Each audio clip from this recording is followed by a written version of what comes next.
ये जीवन का निर्माण खुद को करना पड़ता है, रो मत। जीवन में उन सब घटनाओं से, व्यक्तियों से और लोगों से, उन सारे स्थानों से और परिस्थितियों से दूर हो जाओ जो आपकी खुशियां छीनता है। कौन आपकी खुशी को दूर ले जाता है? लिखो नाम सालों का सबका, चुन चुन के लिखो, चुन चुन के नाम लिखो। वो कौन है? वो अपना है कि पराया है? लेकिन उस चक्कर में करोड़ों लोग एंटरप्रेन्योर का सृजन करने वाले, रचनात्मक करने वाले, रिसोर्सेज को बड़े रिसोर्सेज में कन्वर्ट करने वाले दिमाग को तबाह कर चुके होते हैं। और दुनिया में जो लोग अनस्क्रिप्टेड लाइफ जीते हैं वो कहते हैं प्रॉब्लम सॉल्वर बनूंगा। आप सब लोगों को जिंदगी की नई उपाधि दे रहा हूं जो मार्केट में जाके अनाउंसमेंट करोगे, अपने प्रोफेशन के साथ, अपनी बातों में, अपने फॉलोअप में अपने लिए एक गर्व का सब्जेक्ट बनाओगे।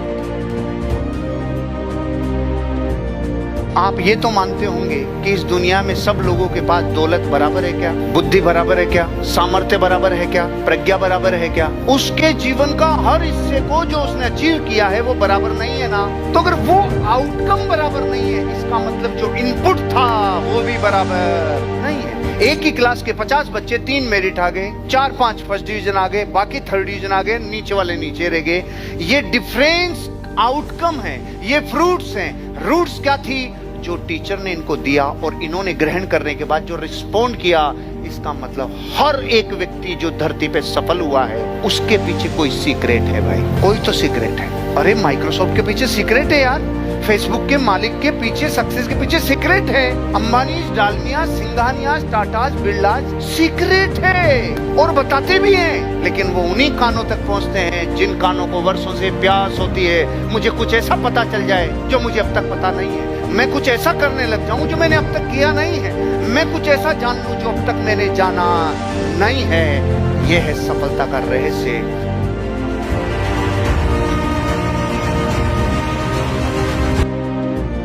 हारो तो ऐसे हारो जैसे Bharat one day cricket world cup हारा था। हारो तो ऐसे हारो कि देश का प्रधानमंत्री आकर आपको बोले तुमने देश का दिल जीता है, चाहे वर्ल्ड कप जीता हो चाहे नहीं जीता हो, तुम देश का दिल जीते हो मेरे भाई। ओ व्यापारियों सुनो, ओ धंधे वालों, हेलो। अरे इस धंधे में ऐसे हारना, अगर हारो तो कि तुम्हारी हार भी लोगों को गर्व का सब्जेक्ट बने वे, आपकी हार भी लोगों का हृदय भिगो दे, आपकी हार भी लोगों का कलेजा जीत ले वे। हार मतलब ऐसी हार हारना, परास्त मत होना, हथियार मत डालना रे। इस धंधे में अगर हारो तो ऐसे हारना, आपका परिवार आप पे गर्व को छोड़ दिया, राजा वहां से भागा, माफी मांगा, मर गया। रे रे रे तूने सही बोला था। इतनी सुन रखी है ना, क्लाइमेक्स तो बाकी है, क्लाइमेक्स बाकी है। अब सुनो, उसने बोला मंत्री मुझे माफ कर दे, तुझे मैंने मारा और तुझे जेल में डाला, मुझे माफ कर दे। मंत्री ने बोला राजा माफी मत मांग, राजा मुझे कोई दुख नहीं, तूने मुझे मारा और जेल में डाला।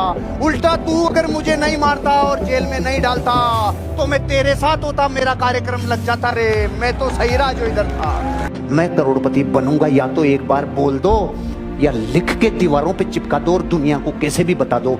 एक बार अगर दुनिया को आपने ये बता दिया, अब आप बताओ आपको वो जीने देंगे क्या? तेरी कार तो नहीं है, स्टेप नहीं आ गई क्या? तू थाईलैंड तो नहीं गया, नागालैंड तो जाया रे तू, तेरा क्या हुआ? मतलब दुनिया जीने देगी क्या फिर? इसलिए जिंदगी में कहा जाता है सेल्स की दुनिया में वो लोग बापू बनते हैं जो अंदर की बातों को बाहरी दुनिया को बता देते हैं। क्योंकि काम इंसान करता ही तब है जब बाहर वालों को पता चल जाए, बाहर को पता चल जाए। अपन देखो ना, घर का एग्जाम्पल दिया, जिम का एग्जाम्पल दिया, कसरत व्यायाम का दिया, लेडीज में शादी में सर्दी नहीं लगने का दिया। ये सब इस बात के गवाह थे कि इंसानी दिमाग बाहर की वजह से कुछ भी कर देगा। अगर आज तक आपने अपने घर वालों को ये बताया नहीं कि मैं गाड़ी लेके आऊंगा, बंगला लेके आऊंगा, एक दिन जिंदगी में करोड़पति बनूंगा, आज के बाद ढिंडोरा पीटना चालू। ढिंडोरा, एक बंदर और बंदरिया पेड़ पे बैठते थे, कई सालों पुराना जोड़ा था। तो एक दिन अचानक रात को भविष्यवाणी हुई कि अगर तुम में से रात को 3 बजे कोई नदी में कूद गया तो उसका जीवन बदल जाएगा। अब ये दोनों के कान में पड़ी, बंदर और बंदरिया दोनों के कान में पड़ी ये बात। तो बंदरिया नाचने लग गई, 3 बजेंगे मैं कूदूंगी, और वो कहता फड़फड़ाहट मत कर, जाना कूदेगी कूदेगी कर रही है। नॉर्मली बंदर ऐसे होते हैं, हाँ तो करो जल्दी, और बंदरिया ऐसी होती है कुछ भी घटना घट जाए शहर में लेकिन मैं तो नाचूंगी, मैं खुश हूँ। अभी रात को 3 बजे बंदरिया कूदी, कूद के जैसे पानी से बाहर निकली तो वो परी बन गई, जल परी बन गई। तो उसने चारों तरफ देखा पहले तो अपने अपने बंदर को, तो था नहीं। उसने वहां देखा तो वो अभी भी पेड़ पे बैठा था। तो इसने बहुत मासूमियत से पूछा, अरे तू क्यों नहीं कूदा?